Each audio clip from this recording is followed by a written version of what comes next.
ओम अरहम।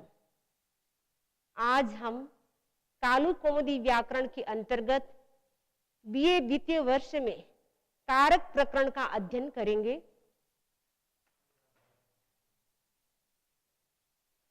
अथ कारक प्रकरणम क्रिया निमित्तम कारकम क्रियाया निमित्तम कर्त्रादि कारक संज्ञम स्यात्। क्रियाया क्रिया के निमित्तम निमित्त से कर्त्रादि कर्ता आदि की कारक संज्ञम स्यात्, कारक संज्ञा होती है। अब प्रश्न है कारक किसे कहते हैं? जिनका सीधा क्रिया के साथ संबंध होता है उसे कारक कहते हैं।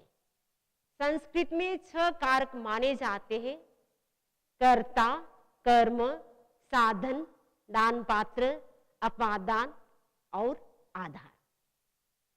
उपर्युक्त 6 कारकों का बोध कराने वाला विभक्ति है। 6 कारकों का बोध हमें विभक्तियों के माध्यम से होता है। प्रश्न है विभक्ति किसे कहते हैं? जिसके द्वारा वचन और कारक का बोध होता है उसे विभक्ति कहते हैं। तो संस्कृत में 7 विभक्तियां हैं: प्रथमा, द्वितीया, तृतीया, चतुर्थी, पंचमी, षष्ठी और सप्तमी।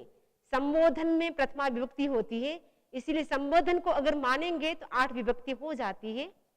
ये जो 8 विभक्तियां हैं उनमें से जो षष्ठी और संबोधन, इन दोनों को कारक नहीं माना जाता है, क्योंकि उनका सीधा संबंध क्रिया के साथ नहीं होता है। जैसे लता रामस्य पुस्तकम पठति, लता राम की पुस्तक पढ़ती है। यह राम का संबंध सीधा क्रिया के साथ नहीं हो रहा है, गच्छति क्रिया है, उसके साथ उसका संबंध नहीं हो रहा है। इसीलिए संस्कृत में संबंध को कारक नहीं माना जाता है। संस्कृत में संबोधन को भी कारक नहीं माना जाता है। जैसे हे बालक तो माता कुत्र अस्ति, हे बालक तेरी माँ कहाँ है। यहाँ पर हे बालक कह करके बालक के प्रति आकर्षण दिखाया गया है, किंतु क्रिया के साथ उनका सीधा संबंध नहीं हो रहा है, इसीलिए संबोधन को भी कारक नहीं माना जाता है। तो संस्कृत में प्रथमा आदि जो 7 विभक्तियां हैं, अब हम उनके बारे में जानेंगे। तो सबसे पहले प्रथमा विभक्ति क्या है, प्रथमा विभक्ति किसमें होती है? नाम्नः प्रथमा, नाम्नः प्रथमा विभक्ति स्यात्। नाम्ना यानी नाम से, प्रथमा विभक्ति स्यात् यानी प्रथमा विभक्ति होती है, नाम से प्रथमा विभक्ति होती है। जैसे जिनः, श्रीः, ज्ञानम, द्रोणः, खारी, आडकम, एक, द्वौ, बहु, ये सभी नाम हैं। इसीलिए इन सभी में नाम्न प्रथमा सूत्र से प्रथमा विभक्ति हुई है। इसके अतिरिक्त संबोधन में भी प्रथमा विभक्ति होती है। आमंत्रणे सूत्र बनाया गया, आमंत्रणे, आमंत्रण का मतलब है आमंत्रणम अभिमुखीकरणम। आमंत्रण का अर्थ है अपनी ओर आकर्षित करना या अपने सम्मुख करना। आमंत्रणेऽर्थे नाम्नः प्रथमा विभक्ति स्यात्। आमंत्रण अर्थ में अर्थात संबोधन में नाम्नः, नाम से प्रथमा विभक्ति होती है। जैसे हे जिन, हे जिनौ, हे जिनः, इन सभी में आमंत्रणे सूत्र से प्रथमा विभक्ति हुई है। प्रथमा विभक्ति के बाद अब हम द्वितीया विभक्ति के बारे में जानेंगे कि द्वितीया विभक्ति कहाँ कहाँ होती है। कर्मणि द्वितीया, कर्मणि कार के गुणान नामनो द्वितीया विभक्ति स्यात्। कटम करोति, काष्टम दहति, कूपम पश्यति, गौणादिति किम घटः क्रियते कृष्णेन कंसो हतः। कर्मणि कारके यानी कर्म कारक में गुणान नामनो, गुण नाम से द्वितीया विभक्ति होती है। अब प्रश्न है गुण क्या है? संस्कृत में 2 प्रकार के कारक होते हैं, मुख्य कारक और गौण कारक। मुख्य कारक, कारक में प्रत्यय होता है, वो मुख्य कारक होता है, तो मुख्य कारक में प्रथमा विभक्ति होती है। से सारे कारक गौण माने जाते हैं और गौण कारक में कर्म में द्वितीया विभक्ति होती है, कर्ता और साधन में तृतीया विभक्ति होती है, संप्रदान या दान पात्र में चतुर्थी विभक्ति होती है, अपादान में पंचमी विभक्ति होती है और आधार में सप्तमी विभक्ति होती है। तो यहाँ रामः कटम करोति, राम चटाई करता है या राम चटाई बनाता है। तो यह राम प्रधान है और कटम ये गौण है, इसीलिए कर्मणि द्वितीया इस सूत्र से कटम इस शब्द में द्वितीया विभक्ति हुई है। इसके अतिरिक्त द्वितीय विभक्ति कहाँ होती है?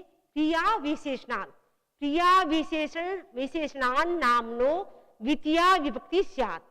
मंदम गच्छति मृदु पचति, क्रिया विशेषणान् यानी क्रिया विशेषण नामनो यानी नाम से द्वितीया विभक्ति स्यात्, द्वितीया विभक्ति होती है। जैसे मंदम गच्छति मृदु पचति, यहाँ गच्छति क्रिया है और मंदम इसका विशेषण है। कैसे चलता है? मंदम मंदम चलती, मंदम मंदम गच्छति, धीरे धीरे चलता है। तो गच्छति का विशेषण मंदम है, इसीलिए क्रिया विशेषणा सूत्र से मंदम में द्वितीय विभक्ति हुई है। इसी प्रकार मृदु पचति, पचति क्रिया है, मृदु इसका विशेषण है। कैसा पकाता है? अच्छा पकाता है, स्वादिष्ट पकाता है। पचति क्रिया का विशेषण मृदु है, इसीलिए क्रिया विशेषणात् सूत्र से मृदु में द्वितीय विभक्ति हुई है। इसके अतिरिक्त द्वितीय विभक्ति होती है निकषा समया हा दिगंतरांतरिणाति हेन तेन ही एभिर्युक्तान् नामनो द्वितीया स्यात्। निकषा ग्रामं समया पर्वतम हा चैत्रम दिक् मिथ्या दृष्टिम अंतरा निषधम नीलवंतम च मेरु जिन दर्शन मंत्रेण किम अतिकूरुन पांडुसेना हेन तेन वा पश्चिमाम गतः।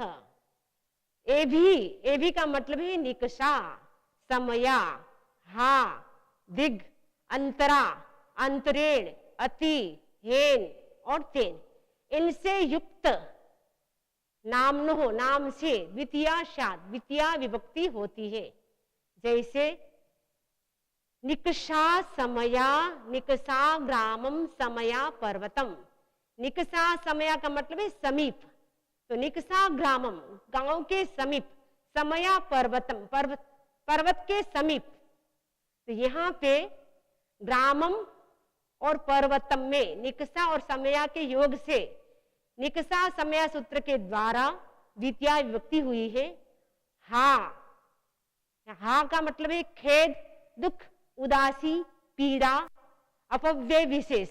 हा चैत्रम, चैत्र को दुख है, तो यहाँ हा के योग में चैत्र में द्वितीय विभक्ति हुई है। इसी प्रकार द्वितीय विभक्ति कहाँ कहाँ होती है? सर्वो भयाभि परिविस्तसन्तहि, सर्व उभय अभि परिभिः तसन्तहि एभिस्तसन्तैर्युक्तात् नामनो द्वितीया स्यात्। सर्वतः उभयतः अभीतः परितो वा ग्रामम पर्वतः। एभि का मतलब है सर्वः, उभय, अभि, परिभि। ये कैसा होना चाहिए? तसंतई, तस प्रत्यय अंत से, तस प्रत्यांत युक्त नाम से द्वितीय विभक्ति होती है। सर्वतः यानी सब ओर से, उभयतः यानी दोनों ओर से, अभितः यानी सब ओर से, परितः चारों ओर से। इन तस प्रत्यांत शब्दों के योग में द्वितीय विभक्ति होती है। जैसे सर्वतः ग्रामम पर्वतः, गांव के सब ओर पर्वत है। यह सर्वतः के योग में ग्रामम द्वितीय विभक्ति हुई है। उभयतः ग्रामम, यह उभयतः के योग में ग्रामम की द्वितीय विभक्ति हुई है।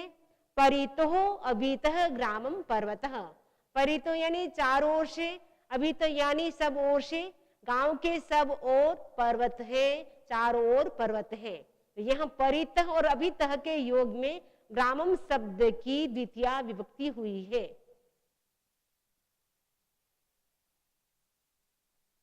द्वितीय विभक्ति के बाद अब हम जानेंगे तृतीय विभक्ति कहाँ कहाँ होती है। अपवर्गे तृतीया, अपवर्ग फल प्राप्ति कालाद्वनोरत्यंत संयोगे तृतीया स्यात् अपवर्गे मासेन आवश्यकम अधीतम क्रोशेन शाकुंतलम अधीतम अपवर्ग इति किम मासम अधीतो नायातः। अपवर्ग फल प्राप्ति, अपवर्ग का मतलब है फल की प्राप्ति या कार्य की सिद्धि। अपवर्ग का अर्थ है फल प्राप्ति या कार्य की सिद्धि। कालाध्वनो अत्यंत संयोगे, काल अध्वनो अत्यंत संयोगे, काल काल का मतलब है कालवाची, अध्वनो का मतलब है मार्गवाची शब्दों से अत्यंत संयोगी, अत्यंत संयोग अर्थात निरंतर संयोग से। अपवर्ग का मतलब है फल प्राप्ति होने पर तृतीया स्यात्, तृतीया विभक्ति होती है। जैसे मासेन आवश्यकम अधीतम, मास भर में आवश्यक पढ़ लिया। यहां पर कालवाची होने से मासेन शब्द में तृतीया विभक्ति हुई है। क्रोशेन शाकुंतलम अधीतम, कोस भर में शाकुंतल को पढ़ लिया। कालवाची मास शब्द से अत्यंत संयोग होने पर मास शब्द से तथा मार्गवाची कोस शब्द से अत्यंत संयोग होने पर गोणार्थ सूत्र की सहायता से अपवर्गे तृतीया सूत्र से तृतीया विभक्ति होती है। क्रमशः मासेन आवश्यकम अधीतम, क्रोशेन शाकुंतलम अधीतम। इसके अतिरिक्त तृतीया विभक्ति होती है सहार्थे। सहार्थे गम्ये नाम्नस् तृतीया स्यात्, शिष्येण सह साकं समं सार्धं वा गतो गुरुः। सहार्थे गम्ये, सहार्थ यानी सह अर्थ गम्य यानी प्रकट होने पर, नामनः नाम से तृतीया स्यात्, तृतीया विभक्ति होती है। जैसे सह अर्थ प्रकट होने पर नाम से तृतीया विभक्ति होती है, अर्थात साकम समम सार्धम आदि सह अर्थ वाले शब्दों के योग में तृतीया विभक्ति होती है। जैसे शिष्येण सह साकम समम सार्धम वा गतो गुरु, शिष्य के साथ गुरु गए। इसको हम ऐसे भी बोल सकते हैं, शिष्येण सह गतो गुरु, शिष्येण साकम गतो गुरु, शिष्येण समम गतो गुरु, शिष्येण सार्धम गतो गुरु, अर्थात शिष्य के साथ गुरु गए। यहाँ सह साकम समम सार्धम इन सभी का अर्थ है साथ। अतः यहाँ इन शब्दों के योग से सहार्थे सूत्र से शिष्य शब्द में तृतीया विभक्ति होती है। तृतीया विभक्ति के बारे में हमने जाना। अब हम जानेंगे चतुर्थी विभक्ति। चतुर्थी विभक्ति कहाँ कहाँ होती है, उससे पहले हम संज्ञा जाने। दान पात्र संज्ञा क्या है? कर्म क्रियाभिप्रेयो दान पात्रम, कर्मणा क्रिया वा यम अभिप्रेयते सकारकः दान पात्र संज्ञा स्यात्। कर्मणा क्रिया वा, कर्म के द्वारा, कर्मणा तृतीया विभक्ति है, कर्म के द्वारा, क्रिया ये भी तृतीया विभक्ति है, इसीलिए क्रिया के द्वारा, वा का मतलब है अथवा, कर्म के द्वारा अथवा क्रिया के द्वारा। यम अभिप्रेयते, यम का मतलब है जिसे, अभिप्रेयते यानी देना इष्ट हो, अभिष्ट हो, सकारकः उस कारक की दान पात्र संज्ञा होती है। अथवा श्रद्धा, उपकार या कीर्ति की इच्छा से जिसको कोई वस्तु दी जाए अथवा जिसके लिए कोई कार्य किया जाए उस कारक की दान पात्र संज्ञा होती है। दान पात्रे चतुर्थी, चतुर्थी विभक्ति कहाँ होती है? दान पात्रे चतुर्थी। दान पात्र संज्ञकान नामनस् चतुर्थी स्यात्, दान पात्र संज्ञक नाम से, दान पात्र संज्ञकान का मतलब है दान पात्र संज्ञक नाम, नामना का मतलब नाम से, चतुर्थी स्यात् चतुर्थी विभक्ति होती है। जैसे साधुभ्यो भिक्षाम ददाति, साधुभ्यो यानी साधुओं को, भिक्षाम यानी भिक्षा, ददाति यानी देता है। गुरुवे कार्यम निवेदयति, गुरु को कार्य निवेदन करता है। यहाँ साधु और गुरु, क्योंकि यह साधु को श्रद्धा के साथ भिक्षा दी जा रही है, इसलिए साधु की तथा गुरु से निवेदन किया जाता है। इसलिए गुरु की कर्म क्रिया भी प्रयो दान पात्रम सूत्र से दान पात्र संज्ञा करके फिर दान पात्र चतुर्थी सूत्र से चतुर्थी विभक्ति प्रयुक्त हुई है। समर्थार्थ नमः स्वस्ति स्वाहा स्वधा वसड्भि एभिर्युक्तान् नाम्नश् चतुर्थी स्यात्।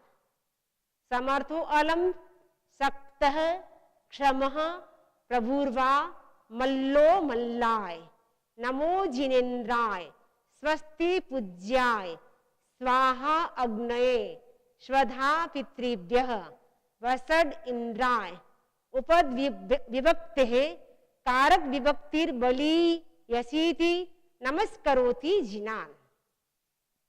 ए भी युक्तात् का मतलब है समर्थार्थ नमः, समर्थ अर्थ वाले जितने भी समर्थ अर्थ वाले शब्द हैं, समर्थ अर्थ वाले शब्द तथा नमः, नमः का मतलब है नमस्कार।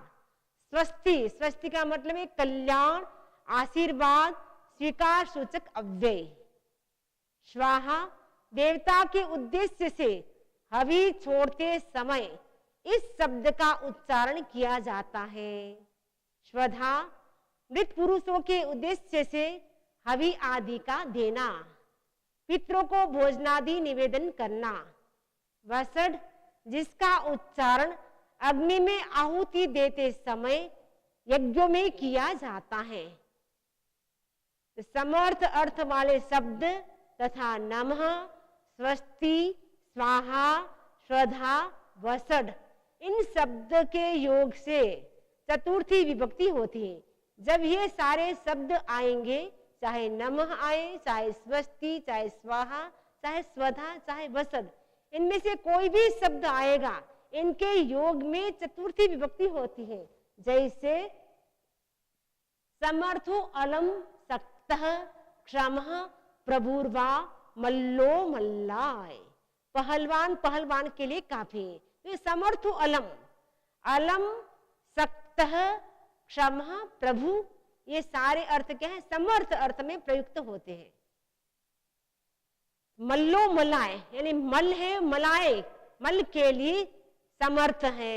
अलम का मतलब है पर्याप्त है, सक्त पर्याप्त है, समर्थ है, इन सभी का अर्थ है समर्थ। तो पहलवान पहलवान के लिए काफी है। नमो जिनेन्द्राय, जिनेन्द्र को नमस्कार। तो यहाँ नमः के योग में समर्थार्थ इस सूत्र से चतुर्थी विभक्ति हुई है जिनेन्द्राय में। मूल शब्द है जिनेन्द्र, लेकिन नमः का योग होने से जिनेन्द्र शब्द में समर्थार्थ नमः, स्वस्ति, स्वाहा, स्वधा, वसड भी इस सूत्र से चतुर्थी विभक्ति हुई है। स्वस्ति पूज्याय, पूज्य लोगों का कल्याण हो। यह स्वस्ति के योग में पूज्य शब्द की चतुर्थी विभक्ति हुई है समर्थार्थ नमः, स्वस्ति, स्वाहा, स्वधा, वसड भी सूत्र से। स्वाहा अग्नये, अग्नि के लिए स्वाहा।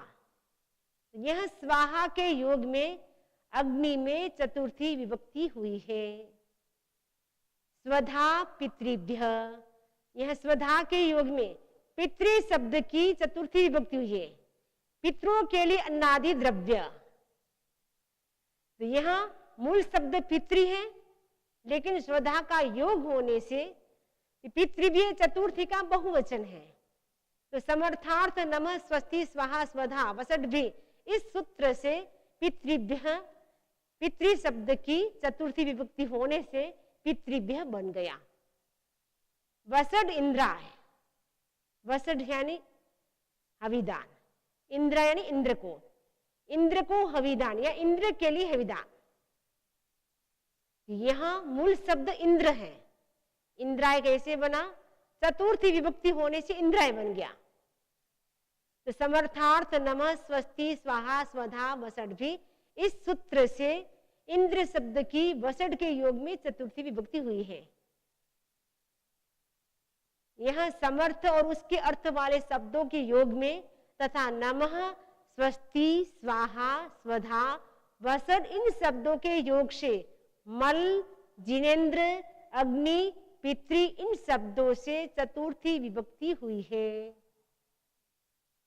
धन्यवाद।